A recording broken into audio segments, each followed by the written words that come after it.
Julukannya Bung Kecil, namun sumbangsi perjuangannya untuk Indonesia sebesar nyalinya. Salah satunya melawan rasa dilema ketika ia berdiri di antara sahabatnya yang memiliki pendapat berbeda. Ia sempat bimbang, akhirnya berdiri tegak dengan satu keyakinan. Ia mencintai Republik lebih dari apapun, yang membuatnya menjadi seorang Perdana Menteri pertama Indonesia. Beliau bertubuh kecil dengan peran besar dalam mewujudkan momentum kemerdekaan Indonesia. Ini kisah hidup Sultan Syahrir, sosok lincah ahli diplomasi Indonesia yang mendapat pengakuan dari dunia internasional, yang percaya bahwa hidup yang tak dipertaruhkan tak akan pernah dimenangkan.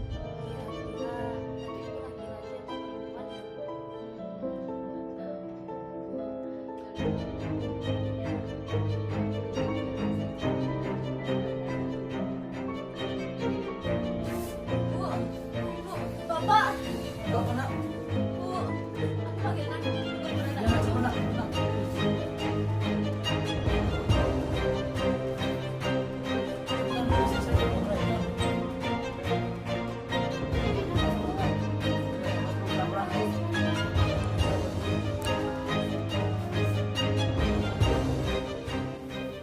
Lahir di Padang, Sumatera Barat, 5 Maret 1909. Merupakan anak seorang jaksa lokal yang bernama Muhammad Rasa, gelar Maharaja Sultan, dan ibu bernama Putih Siti Rabiah.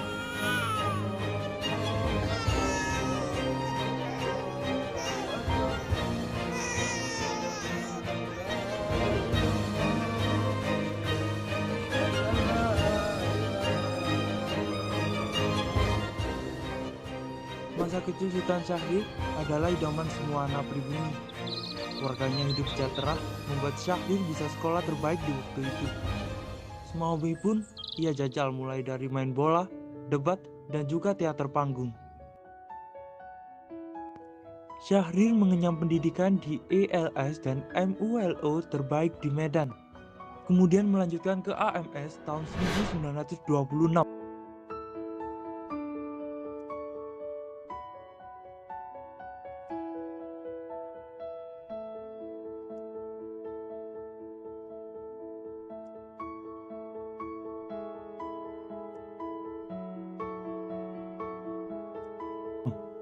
Syahrir dianggap bintang kelas yang sangat cerdas, rajin, baca buku filsafat, dan sangat aktif dalam kegiatan.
Saat sebagian anak-anak muda Indonesia zaman sekarang malas-malesan sekolah, Syahrir saat remaja malah mendirikan sekolah untuk kaum miskin di Bandung pada umur 18 tahun.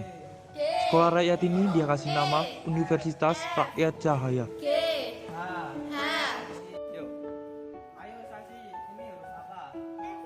bukan ini tuh I, kok bisaan sih? Nggak nyari ini tuh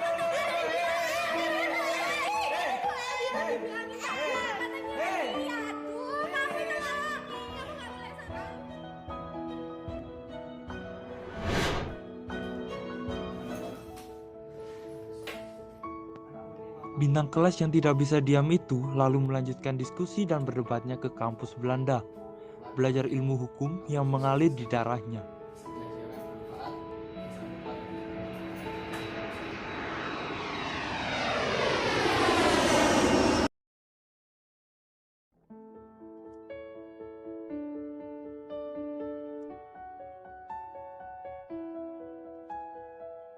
Meski datang dari negeri timur jauh, Syahrir tidak janggung bergaul dengan kawannya.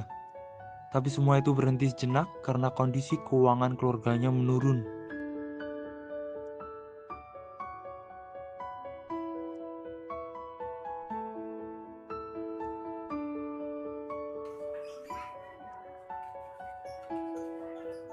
Ia menumpang ke seorang kawannya yang aktivis.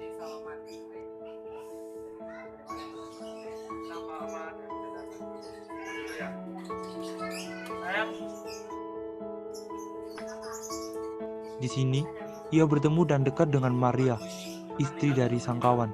Boleh. Dari ini siapa? Lama-lama bunga cinta bermekaran, dan mereka saling jatuh cinta.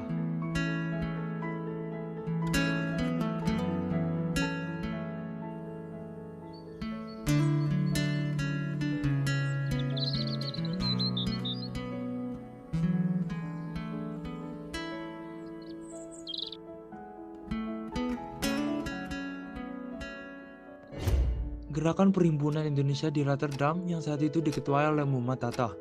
Singkat kata, Bung Hatta memerlukan sosok pendamping. Berita tentang Syahrir membuat Hatta memanggilnya untuk membantu pergerakan dari Perhimpunan Indonesia sebagai sekretaris.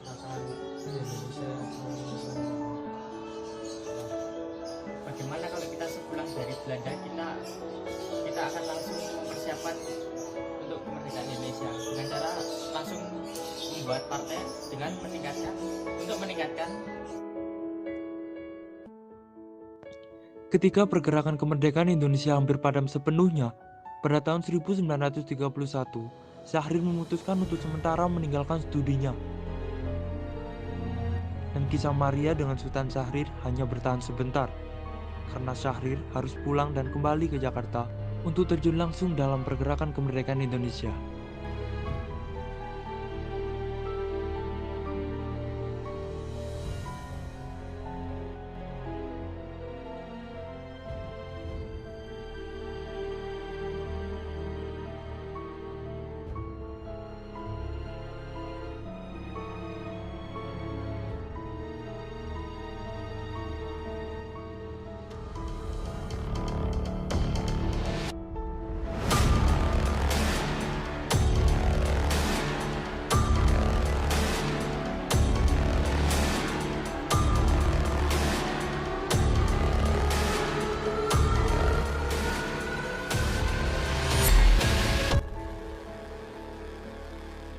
Syahrir pun langsung menjabat sebagai ketua umum untuk mengobarkan semangat pada masyarakat.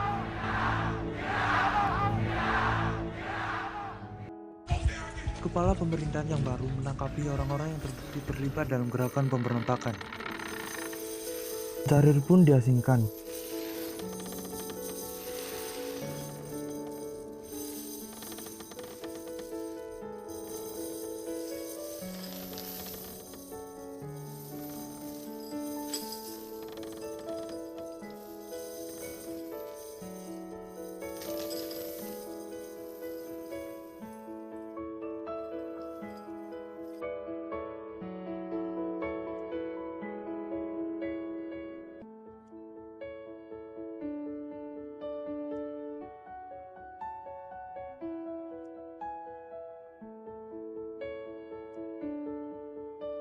Syahrir banyak menghabiskan waktu untuk menulis surat pada Maria di Belanda, yang sudah lama tidak ia temui.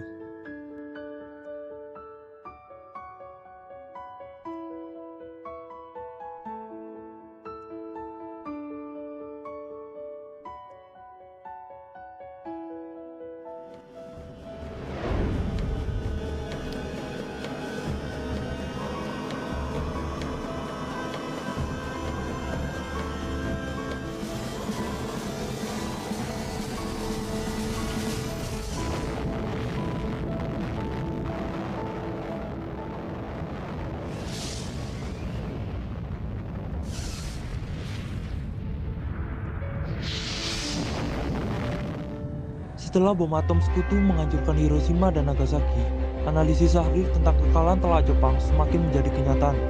Syahrir dan pengikutnya terus mendesak Soekarno dan Hatta untuk terus mendeklarasikan proklamasi. Tapi nanti terus jawabannya.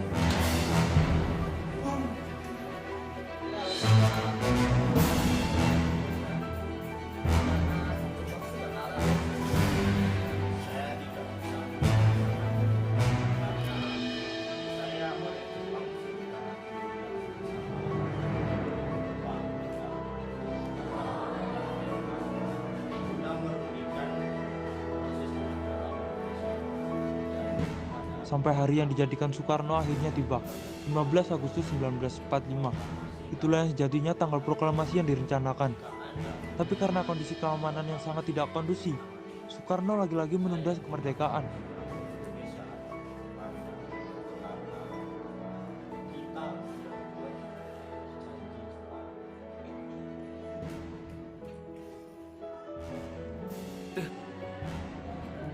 Syahrir menolak untuk menyatakan kemerdekaan karena menurut dia, Soekarno tetap orang yang paling layak untuk melakukannya, terutama karena basis pendukungnya yang sangat banyak.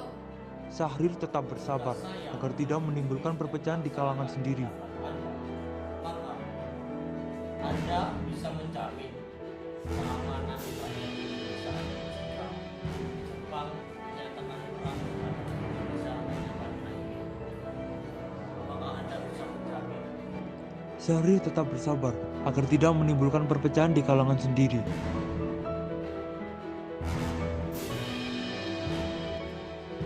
Setelah kemerdekaan Indonesia, 14 November 1945, Syahrir diangkat sebagai Perdana Menteri pertama Indonesia yang pada umur 36 tahun.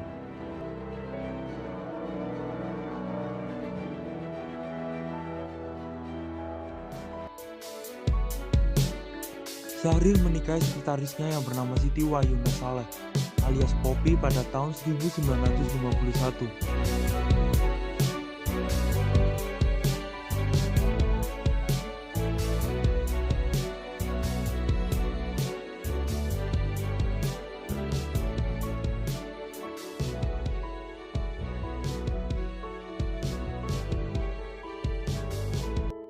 Pada 7 Januari 1962, terjadi percobaan pembunuhan terhadap Presiden Soekarno.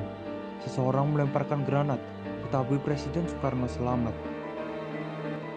Dalam peristiwa itu, Syahrir dituduh mendalangi percobaan pembunuhan itu. Presiden Soekarno yang saat itu menghadapi banyak pemberontakan dalam negeri agak gelap mata. Soekarno langsung menjadikan Syahrir sebagai tahanan tanpa proses pengadilan di Kebayoran, Jakarta. Dan dalam tahanan tersebut, Syahrir diperlakukan baik. Tetapi tetap saja Syahrir kondisinya semakin menurun.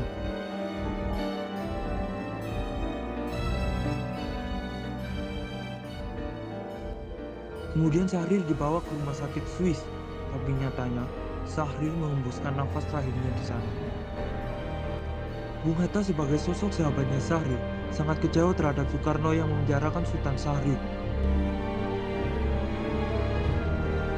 Sebagai balas jasa di tanggal yang sama tepat ketika Sultan Syahrir meninggal, pemerintah Indonesia menganugerahkan gelar pahlawan nasional Indonesia kepada Sultan Syahrir. Begitulah kisah sosok Bung kecil yang cerdik dengan diplomasinya, dan juga perintis berdirinya Republik Indonesia.